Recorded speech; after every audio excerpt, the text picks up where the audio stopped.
IDFC dividend announce ചെയ്തിരിക്കുന്നു. ഡിവിഡൻഡിനില്ലാതെ വില ഭയങ്കരമായിട്ട് കയറിയിരിക്കുന്നു അതിൻ്റെ. ഇപ്പോൾ കൺസിഡർ ചെയ്യാമോ എന്ന് ചോദിച്ചാൽ കൺസിഡർ ചെയ്യാൻ പറ്റത്തില്ല. നമ്മൾ പറഞ്ഞ ലെവലിൽ കൺസിഡർ ചെയ്ത് എല്ലാവർക്കും വളരെ ലാഭമാണ്. ഇയർ ടു ഡേറ്റ് 20% ലാഭമാണ്. 4 സെക്ഷനിൽ 10% അടുത്ത ലാഭം. എൻ്റെ സ്ട്രാറ്റജി എനിക്ക് വർക്കൗട്ടായി. ഇല്ല സർ, 25 പൈസ ഒരു ഷെയറിന് ഡിവിഡൻഡ് എന്ന് പറഞ്ഞിരിക്കുന്നു sir. IDFC first bank IDFC ആയിരുന്ന സമയം ഒരു ഷെയറിന് ₹1 കൊടുത്തായിരുന്നു. അത് ഞാനേ വാങ്ങിയിരിക്കുന്നു. അത് വേണ്ട, അത് ഷെയർസ് നമുക്ക് എക്സ്ട്രാ കൊടുത്തായിരുന്നു. അതായത് 100 ഷെയറിന് 155 ഷെയർസ്. അതെ. സോ ഒരു ഷെയറിന് 1.5 ഷെയർ കൊടുത്തിരിക്കുന്നു. അതെ. അങ്ങനെ കണക്ക് നോക്കിയാൽ 25 പൈസയിൽ കുറവല്ലേ സർ? ഇത് പ്രോഫിറ്റ് എന്ന് പറഞ്ഞ ഡിവിഡൻഡ് തന്നെ കൊടുത്തിട്ടുണ്ട്. ഡിവിഡൻഡ് തന്നില്ലെങ്കിൽ എനിക്ക് പ്രശ്നമല്ല. As long as they are hungry for capital. ഇപ്പോൾ കൂടെ ഈ വാങ്ങർ ഇൻട്രസ്റ്റ് വന്നിട്ട് ഒരു 7,500 കോടി റൈസ് ചെയ്തു. സോ ഇതിൽ ഡിവിഡൻഡ് കൊടുക്കാതെ ഇരുന്നിരിക്കാം എന്നതാണ് എൻ്റെ ഒരു ഒപ്പീനിയൻ. ഞാൻ ഡിവിഡൻഡിന് വേണ്ടി വാങ്ങിയില്ല. യെസ് സർ, എനിക്ക് മനസ്സിലാകുന്നു. ഡിവിഡൻഡ് വന്നിട്ട് they are detailed for special purpose എന്നതാണ് എൻ്റെ പേഴ്സണൽ ഒപ്പീനിയൻ. ഒരു ബിസിനസ് ആംഗിളിൽ പറയുന്നു സർ, ഞാൻ ഒരു ഇൻവെസ്റ്റർ ആംഗിളിൽ ഞാൻ 25 പറയുന്നു പൈസ സർ. എന്ന് പറയുന്നത് will not make a difference. പക്ഷേ ഇതേ IDFCന് 13-14 രൂപയ്ക്ക് വാങ്ങിയ ലെവലിൽ ഇപ്പോൾ എനിക്ക് ₹1 ഒരു ഡിവിഡൻഡ് കൊടുത്തിട്ട് വന്നു. പക്ഷേ ഇപ്പോൾ IDFC ഫസ്റ്റ് ബാങ്ക് പറഞ്ഞ സമയം in IDFC there was a reverse merger. അതൊരു ഹോൾഡിംഗ് കമ്പനിയാണ്. അതിൽ മ്യൂച്വൽ ഫണ്ട്സ് ഉണ്ടായിരുന്നു.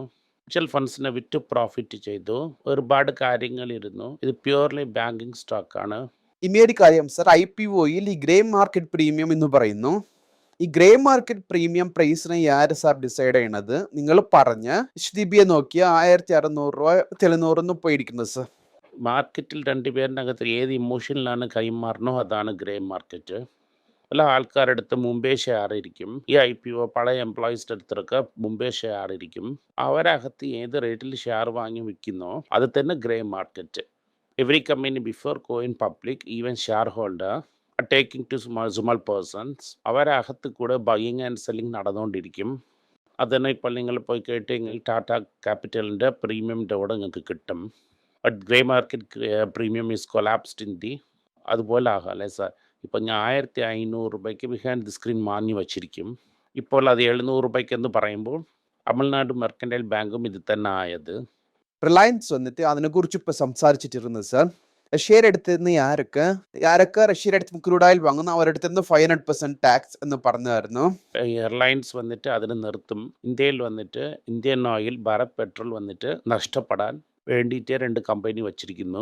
കഷ്ടപ്പെടാൻ വേണ്ടിയിട്ട് ആട് കസാപ്പ് കടക്കാരൻ്റെ അടുത്ത് പോണത് പോലെ ഇതും പോകണം. അതായത് ഈ ഓയിൽ പെട്രോളിംഗ് കമ്പനീസ് നല്ലത് നടന്നു കഴിഞ്ഞാൽ A1 A2ന് അടുത്തൽ നടന്നെങ്കിൽ കസാപ്പ് കട പോകേണ്ട ഒരു ഗവൺമെൻറ് കമ്പനിയാണ്. Right sir. ഇതുപോലത്തെ ഒരു പ്രശ്നം വന്നെങ്കിൽ കസാപ്പ് കടയ്ക്ക് പോകുന്നത് പോലെയാണ്. അവർ പോയി ട്രംപിൻ്റെ അടുത്ത് $10 മില്യൺ ഡൊണേഷൻ കൊടുത്തിട്ട് വന്നിരിക്കുന്നു. അവൻ എന്തുകൊണ്ട് ഇങ്ങനെ മാറ്റാൻ പോകുന്നു? സർ ITC എന്ത് സർ പെട്ടെന്ന് നോക്കിയാൽ പ്രൈസ് ടു ഏർണിങ്സ് 15% വന്നു. എന്ത് ചെയ്യാൻ സർ? നിങ്ങൾ 26-27 റേഞ്ചിൽ നിങ്ങൾ ചീപ്പ് അങ്ങനെ എന്ന് പറഞ്ഞു. ഇത് അൾട്രാ ചീപ്പ് അതെ സർ ചോദിക്കുന്നു. ITC അസ്ലി ആകത്തില്ലേ സർ? ആകത്തില്ല. ചിരഞ്ജീവിയെ നമ്മുടെ അടുത്തിരിക്കുന്നു. സർ ഇനിയൊരു കാര്യം, ഈ ജിയോ ഫിനാൻസ് എങ്ങനെ സർ ഇപ്പോൾ അലാദിൻ നിന്ന് കൊണ്ടുവന്നിരിക്കുന്നു? ഇത് മാർക്കറ്റിനെ ഡിസ്റ്റർബ് ചെയ്യാൻ എന്തെങ്കിലും പോസിബിലിറ്റീസ് ഇരിക്കുന്ന സർ? അവൻ വന്നിട്ട് ഒരു വലിയ മ്യൂച്വൽ ഫണ്ടിനെ ഇടും. അവൻ്റെ മ്യൂച്വൽ ഫണ്ടിനെ ആര് വാങ്ങും എന്നറിയത്തില്ല. Already mutual fund highly competitive space ആണ്. ആ മ്യൂച്വൽ ഫണ്ട് എങ്ങനെയെന്ന് വെച്ചാൽ നീ ഒരുപാട് കാശ് നോക്കി കൊടുത്താൽ തന്നെ ആ മ്യൂച്വൽ ഫണ്ട് ഇടും. അവൻ്റെ അടുത്ത് ട്രാക്ക് റെക്കോർഡും ഇല്ല. ഇത് കാരണം ഇമീഡിയറ്റായി ഡിസ്റപ്റ്റ് ചെയ്യുമോ എന്ന് വെച്ചാൽ ഇല്ല. ബട്ട് ഈ ഗെയിമിൽ വൺ ഓഫ് ദി പ്ലെയർ ആയിട്ട് അവർ ഇറങ്ങേണ്ട റീസൺ അതൊരു ഫൈനാൻഷ്യൽ സ്പേസ്. അടുത്തത് ലെൻഡിങ് കൊടുക്കും. അവനെ റീറ്റെയിലും വച്ചിരിക്കുന്നു. ആ റീറ്റെയിലിനെ ഫൈനാൻസ് ചെയ്താലേ അയാൾ വലിയ ആളാകും. അത് ബജാജ് ഫൈനാൻസും നോക്കിയാണ് ചൂരിടുന്നു എന്ന് ഇതിൻ്റെ ഒരു കാര്യം. Okay sir, fine. അടുത്ത ചോദ്യം വന്നിട്ട് സർ, ജീവകമണി എന്നാൾ ചോദിച്ചിട്ടുണ്ട്. സർ ബാങ്ക് സ്റ്റോക്കൊക്കെ സർ കൺസിഡർ ചെയ്യാൻ പറഞ്ഞ സമയം നമ്മൾ കൺസിഡർ ചെയ്തു. 100 രൂപയ്ക്ക് കുറവുള്ള സ്റ്റോക്സ് നമ്മുടെ കയ്യിൽ ഇരിക്കുന്നു. ഇതുപോലെ എന്തെങ്കിലും ഫാർമ സ്റ്റോക്ക് ലോങ് ടേമിൽ പറയാൻ പറ്റുമോ സർ? അതായത് പ്രൈസിനെ വെച്ച് സ്റ്റോക്ക് പറയാൻ പറ്റത്തില്ല. സ്റ്റോക്കിൻ്റെ അനുസരിച്ചാണ് പ്രൈസ് നോക്കാൻ പറ്റും. ഫാർമയിൽ ഞാൻ പറഞ്ഞതാണ് വാല്യൂ, അത്രയും തന്നെ. സർ മനാഫ്പുറത്തിന് വന്നിട്ട് 140 ആ റേഞ്ചിന് ഫസ്റ്റ് 32 പറഞ്ഞായിരുന്നു. ഇടയിൽ കൂടെ വീഴുന്നല്ലേ സർ, 120 140 ഞാൻ പറഞ്ഞായിരുന്നു. അഷ്മിത എന്ന ആള് ചോദിച്ചിരിക്കുന്നു, മലപ്പുറം വൈരസൂചിയായി ഇന്നും കൺസിഡറബിൾ റേഞ്ചിലാണ് ഇരിക്കുന്നോ എന്ന് ചോദിച്ചിരിക്കുന്നു. പ്രൈസ് ടു ബുക്ക് വന്നിട്ട് 1.87 ഇരിക്കുന്നു സർ.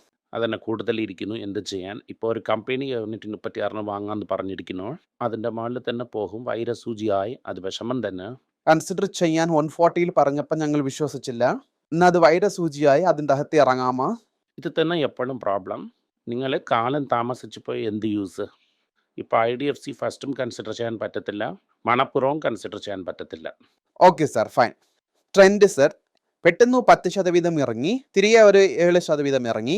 50% താഴെ ഇറങ്ങിയിട്ടുണ്ട്. ഇന്നും അത് വൈരസൂചിയാണ്. വൈരസൂചിയുടെ അടുത്ത് പോയാൽ ഇത് തന്നെ ആകും. നിങ്ങൾ ചോദിച്ചല്ലേ ഈ 20 ഇയേഴ്സ് 30 ഇയർ വച്ചിരിക്കുമെന്ന്. ഇപ്പോൾ നിങ്ങൾ ട്രെൻഡ് വന്നിട്ട് 50% ഡൗൺ ആയെങ്കിൽ നിങ്ങൾ 100 രൂപയ്ക്ക് വാങ്ങിയ സ്റ്റോക്ക് ഇന്ന് 50 രൂപ ആയിരിക്കും. അപ്പോൾ നിങ്ങൾക്ക് അത് വേദനിക്കും. ഇത് തന്നെ വൈരസൂചിയുടെ അടുത്ത് പോകരുത് എന്ന് പറയുന്നത്. ഏഷ്യൻ പെയിൻറ്റ്സ് ട്രെൻഡ് ഇതുപോലെ ഒരുപാട് എക്സാമ്പിൾസ് പറയാൻ പറ്റും. എന്ത് സർ ട്രെൻഡിനെ കൊണ്ടിപ്പോൾ ഏഷ്യൻ പെയിൻറ്റ്സിനൊപ്പം കമ്പയർ ചെയ്തു? അങ്ങനെയല്ല, വൈരസൂചിയായിരുന്നത് വില ഇറങ്ങി. ട്രെൻഡിന് ആ വാല്യുവേഷൻ ജസ്റ്റിഫൈ ഇല്ല. ട്രെൻഡിൽ അല്ലെങ്കിലും ഒരുപാട് കോമ്പറ്റീറ്റേഴ്സ് ഇരിക്കുന്നു. ഏഷ്യൻ പെയിൻറ്റ്സ് കോമ്പറ്റീറ്റർ പുതിയതായിട്ട് വന്ന് ഇന്നും ഭയങ്കര അടിയാണ്. ബജാജ് ആട്ടോ സൈഡിൽ നിന്ന് പറഞ്ഞിരിക്കുന്നു. Bajaj auto thriving in chaos last 6 ക്വാർട്ടറായിട്ട് 20% മാർജിൻ സസ്റ്റെയിൻ ചെയ്തുകൊണ്ടിരിക്കുന്നു. ആഫ്രിക്കയിൽ ഞങ്ങൾ EV രംഗത്ത് പോകുമ്പോൾ ഞങ്ങളെ മാർജിൻസ് അടിപെടാം. അങ്ങനെ ഒരു വിഷയം പറഞ്ഞിരിക്കുന്നു അതുവേ സാർ. അടിപടവെന്നിരുന്നാലും EVയുടെ പ്രൊഡക്ഷനും അവർ കട്ട് ചെയ്യും. റയർ എർത്ത് മെറ്റൽ വെച്ചാണ് അവർ ചെയ്യുന്നു. ഈ റയർ എർത്ത് മെറ്റൽ ഷോർട്ടേജ് ആണ്. ഇത് കാരണം നമ്മൾ ഡിസ്കൗണ്ട് ചെയ്തിട്ട് വെയിറ്റ് ചെയ്യണം. ഒരു ചാൻസ് എടുക്കാൻ ഒരു ചാൻസ് ഇരിക്കുന്നു അല്ലേ സാർ? ഹീറോ മോട്ടോഴ്സ് അവർ IPO പേപ്പറിനെ റീഫയൽ ചെയ്തിരാൻ പറഞ്ഞിരിക്കുന്നു 1600 കോടി രൂപയ്ക്ക്. അത് വന്നിട്ട് ഒരു സബ്സിഡറി കമ്പനി. അതൊരു ക്ലാരിറ്റി തരണം സർ. ജനറലി ഹീറോ മോട്ടോർ കാർപ്പിനെയും ഈ ഹീറോ മോട്ടോഴ്സിനെയും. ഹീറോ മോട്ടാസ് എന്ന് പറയുന്നത് ആട്ടോ കോമ്പണന്റ് മാനുഫാക്ചറിംഗ് ആണ്. എല്ലാ കാർ കമ്പനീസിന് സപ്ലൈ ചെയ്യുന്നു. അൺമുഞ്ചിറ ഗ്രൂപ്പാണ്. ഇതിനെ വിറ്റ് ഇതിനെ ലിസ്റ്റ് ചെയ്യുന്നു വെച്ചാൽ ഈ സ്റ്റോക്ക് ഉടനെ കയറും. ബട്ട് ടാറ്റ കോമ്പണൻസിന് ഞാൻ ഒരുപാട് കോൺസെൻട്രേറ്റ് ചെയ്യണതില്ല. ഇത് കാരണം ഞാൻ ഡയറക്റ്റായിട്ട് NGOs വാങ്ങുന്നത് എനിക്ക് ബെറ്ററായെന്ന് തോന്നും. മദേഴ്സ് ആൻഡ് സണി ഗ്രൂപ്പ് ഇതിനെക്കുറിച്ച് പറയണം സർ. ഇപ്പോൾ ഇതിനെക്കുറിച്ച് എനിക്കൊന്നും അറിയത്തില്ല. ആട്ടോ കോമ്പണന്റ് അറിയത്തില്ല, ഞാൻ മുമ്പേ പറഞ്ഞിരുന്നു. ഇപ്പൊ സാർ പറഞ്ഞുകൊണ്ട് ഞാൻ ഇതിനെയും കൂടെ ആഡ് ചെയ്തു സാർ. വേറെ ഒന്നുമില്ല സാർ. ഇല്ലെങ്കിൽ ഇതിനെ തനിയെ ഇതിന് വേറൊരു സ്ഥലത്തിൽ സംസാരിക്കുന്നത് പോലെ ഇരിക്കും സാർ. സാർ ഇമ്മൊരാൾ ചോദിച്ചിരിക്കുന്നു അമരാജയുടെ PE വന്നിട്ട് 19 എറൗണ്ട്. അതിന് ഇൻഡസ്ട്രിയൽ PE 36 ഇരിക്കുന്നു. അങ്ങനെ നോക്കിയാൽ ഇത് വളരെ ചീപ്പല്ലേ സാർ? അങ്ങനെ ചോദിച്ചിരിക്കുന്നത് രണ്ടേ കമ്പനി, ഒന്ന് എക്സൈഡ് ഒന്ന് അമർ രാജ. 1920 എങ്കിൽ കൺസിഡർ ചെയ്യാം.